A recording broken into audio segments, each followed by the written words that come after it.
Eccoci qua, siamo ritornati in piena diretta, stanno già partendo le telefonate, sono molto contento visto che la tematica è importante. Vuoi il Veneto Indipendente? Abbiamo al telefono la signora Lucia che ci chiama dalla bella Asiago.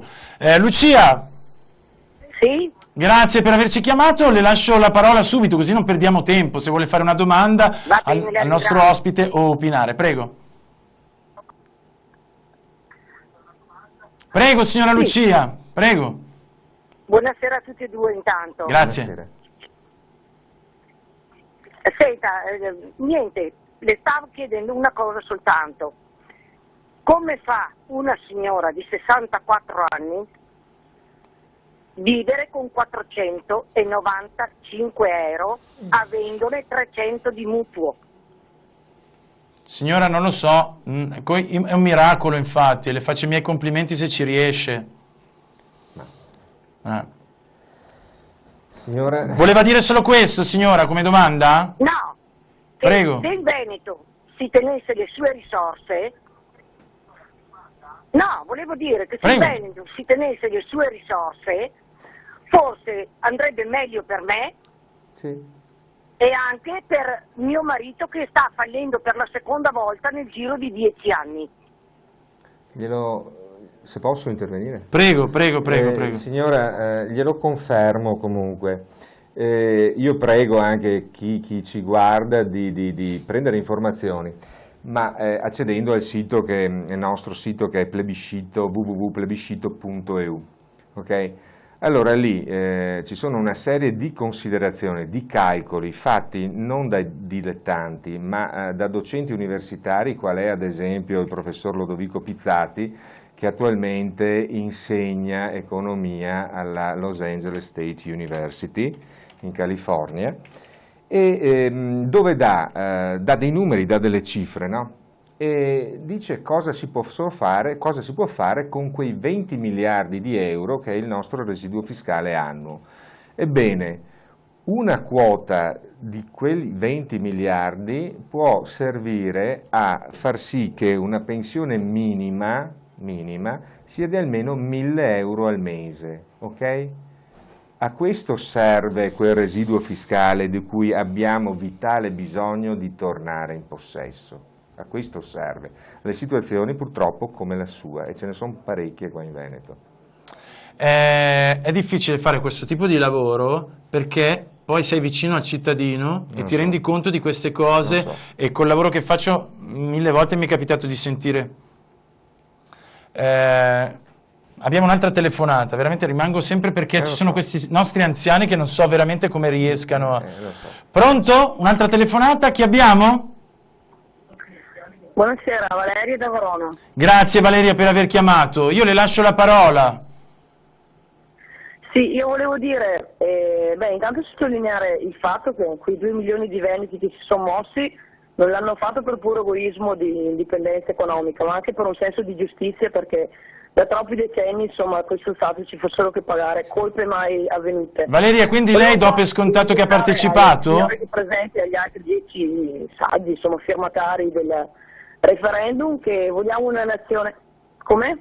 Dicevo, quindi do per scontato che lei ha votato e quindi è a favore? Sì, io sono nata indipendentista da quando ho facoltà di raziocinio, ho 35 anni, sono un insegnante. Ho capito. E finalmente sono felice che sia accaduta questa cosa grazie alle nuove tecnologie.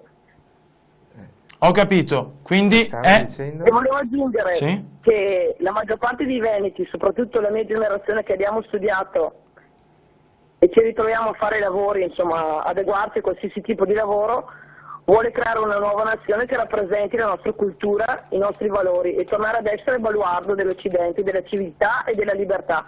Per questo vogliamo l'indipendenza, non solo per giustamente amministrare il nostro patrimonio economico. Condivido. Grazie Valeria per la sua testimonianza e per aver opinato ai Reporter per te, grazie di cuore. Grazie a voi. Aggiungo un'ultima postilla. Sì, velocissima, prego. Da insegnante dico bisognerebbe nelle graduatorie dare la precedenza ai residenti perlomeno. Pensateci. Grazie, arrivederci. Grazie, un saluto. Io prendo le varie opinioni della gente, esatto, e veicolo insomma a chi ci sta ascoltando.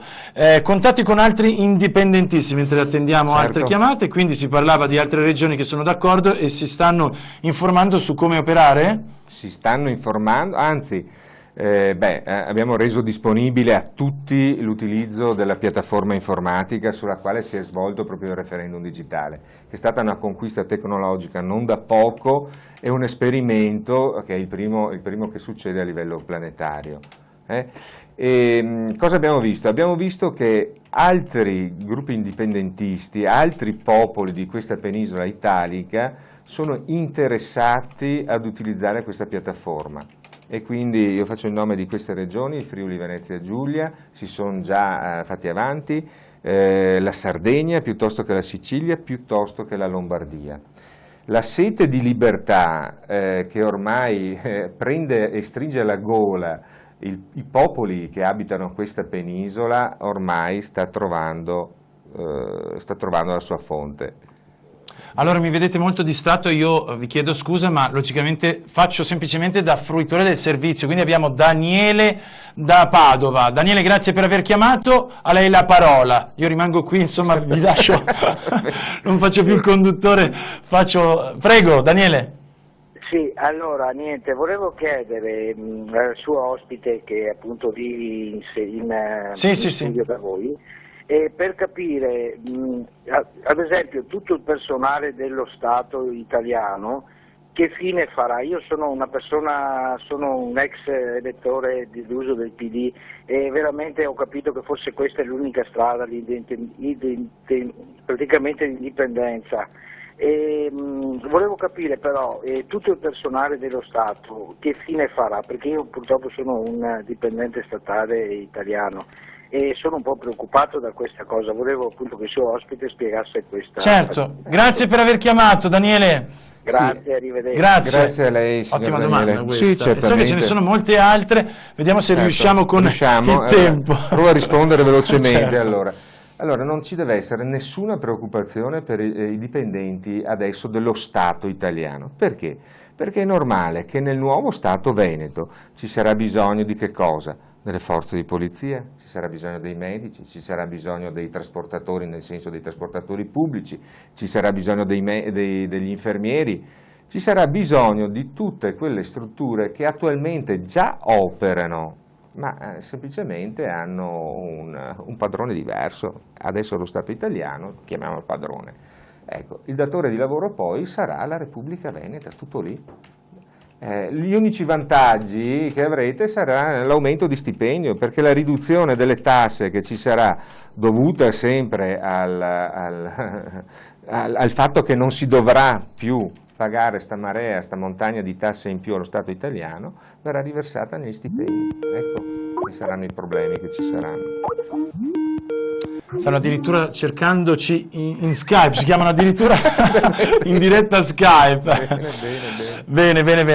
Allora siamo quasi addirittura d'arrivo per quanto riguarda questa tematica. A me piange il cuore perché so che ci sono molte persone che stanno cercando di chiamarci. Beh, allora purtroppo ho la regia che mi dice: Emiliano, non si può, stavo cercando, vedete che ero qua che scrivevo, dicevo passami le telefonate al nostro Giuseppe che è su operativissimo, ma mi sta tirando le orecchie.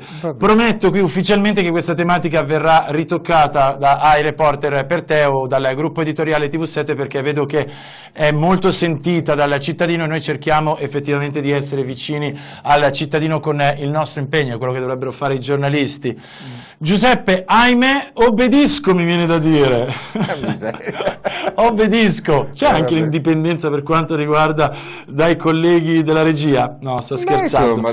Però chiudiamo con una cosa molto importante. A Montegrotto Terme, all'hotel Mille Pini, c'è quindi il 30 marzo alle ore 9 il congresso, giusto? Una convention nazionale per quanto vi riguarda? Sì, più che congresso è proprio una, come si può dire, una riunione dei veneti che sono già consapevoli di vivere nella nuova Repubblica Veneta e che vogliono rimboccarsi le maniche, come hanno già fatto dando una mano incredibile a far sì che questo referendum prendesse vita, e che vorranno contribuire fattivamente a costruire le strutture della nuova Repubblica Veneta. Ringrazio Gianfranco Favero, responsabile politico a plebiscito.eu, ringrazio tutti coloro che per il momento sono riusciti a intervenire e mi scuso con chi non è riuscito a opinare o a porre domande.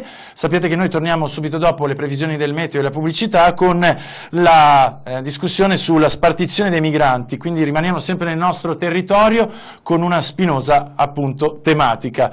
A breve, un secondo solo. Ecco che arriva. Eccoci qua, voi tutti ben ritrovati. Vediamo assieme cosa accadrà nei prossimi giorni.